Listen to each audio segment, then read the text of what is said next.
So we'll continue now with patient engagement and other aspects of this. But before we get to that, Jason Doctor will present privacy-preserving non-parametric tests of differences between groups for comparative effectiveness research.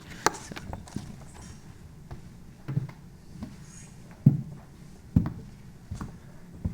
Okay, that was a mouthful, and she said it, so I'm going to let you read the title. All right, so Lisa was talking a lot about... The remote. I'm getting instructions. Lisa was talking about issuing identifiers for identification. I'm going to talk more about using data across the data network when data are not being shared to issue values that represent the data in a way that allows you to use statistics. Okay, so what's the problem boils down to, we have a lot of continuous measures in data networks, but we don't have data networks that are fully functional to operate on those continuous data across the network. A lot of data networks only allow you to conduct count queries, for example. But we can think of many continuous outcome measures that we'd like to use to study comparative effectiveness, and I've just listed a few up here. Body mass index, peak flow, blood pressure, cholesterol, time to event are just some examples. So one approach, we'll probably hear later about other approaches that involve parametric statistics, but one approach is to use non-parametric statistics to study comparative effectiveness.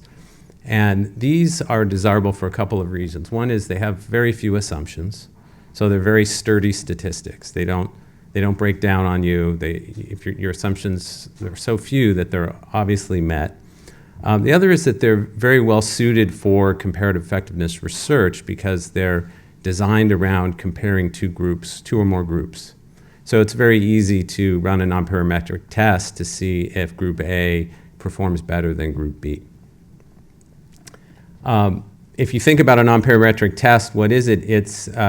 It basically is an assertion that for each observation, a count of the number of times the observation is greater in all pairwise comparisons with other observations.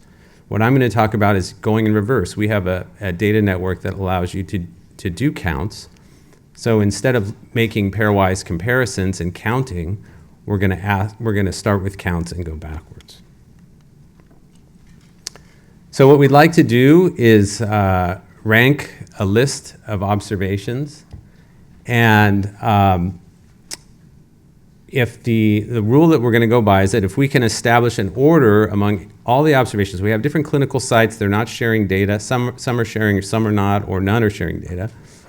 And what we want to do is create a total order on an outcome measure, like BMI.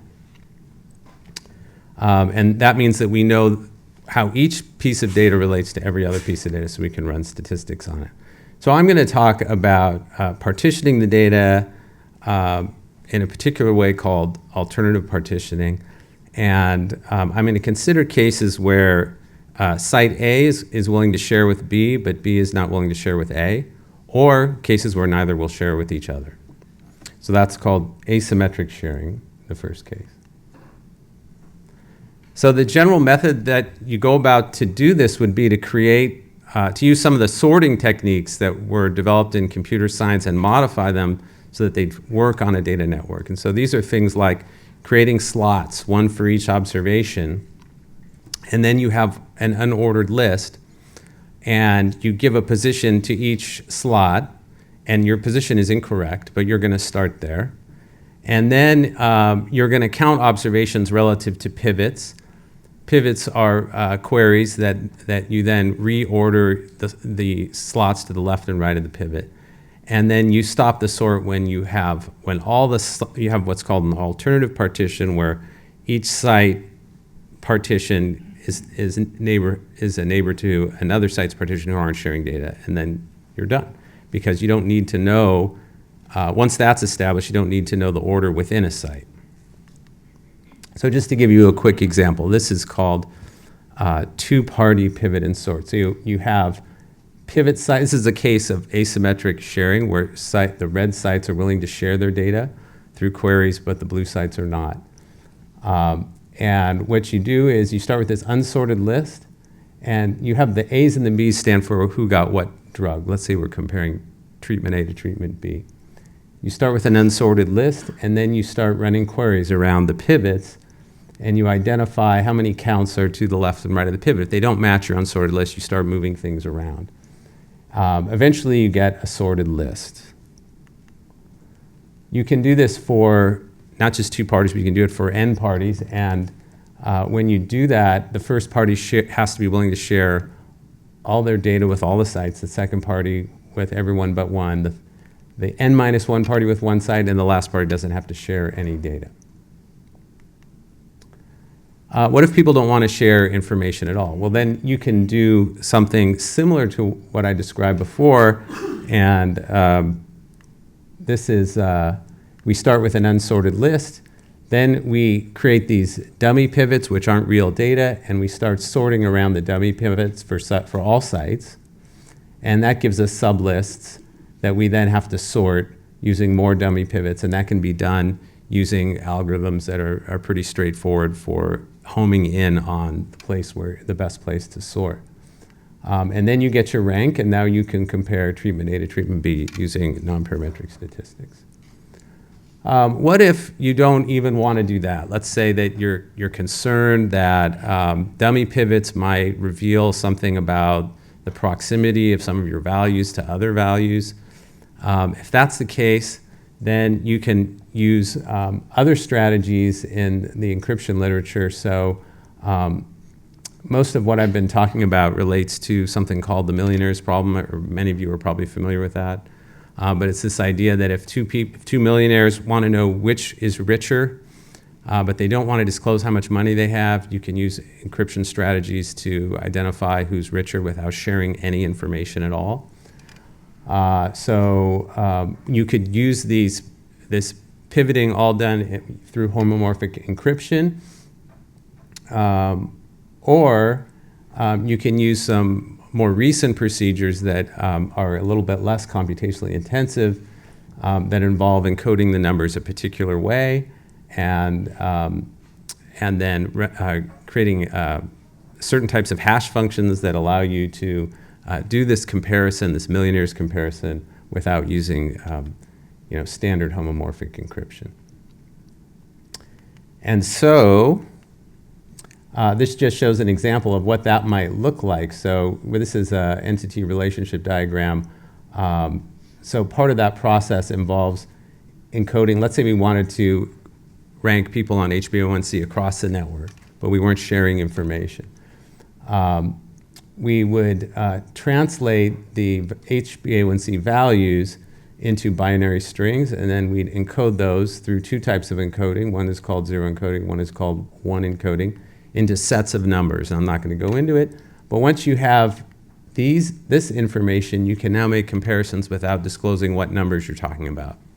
And so it makes it very easy to understand relationships without knowing where the data actually lie or disclosing that at all.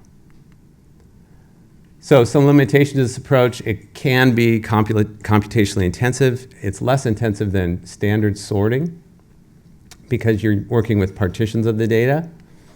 The other thing is that these networks don't return individual values, right? Most of them have a certain limit where they say, well, if it's a value less than 10, you're going to get a null query.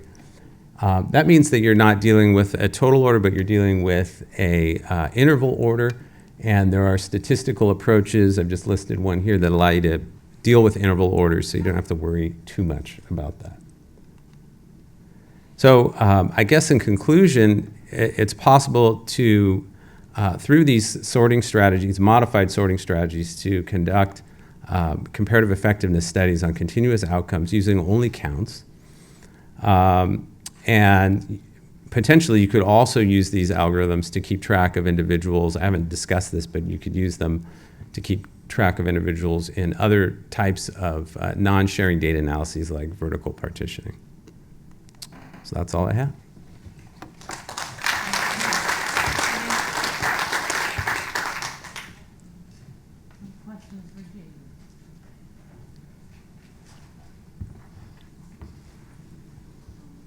question, do you have any problems with inference? So the problem is not with the computation itself, but due to the results.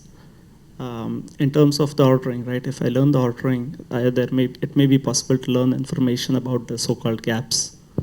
I'm sorry, I didn't hear the last part. I'm just talking about inference. So the problem is not with the computation, but the results of the computation. So now that I know the ordering of, say, patients, and if I know adjoining patients and their, say, whatever values, could I learn something about the intermediate? Yes, because this is a centralized technique. So what happens? So your question is, you get a null hypothesis test, and you say they're different, but you don't know which group is different. That's a good question.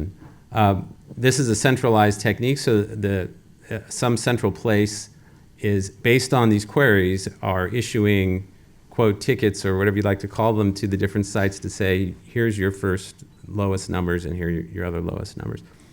So you'd have to do some additional analyses to kind of infer which group did better using the central site. Or do a one-sided test or something.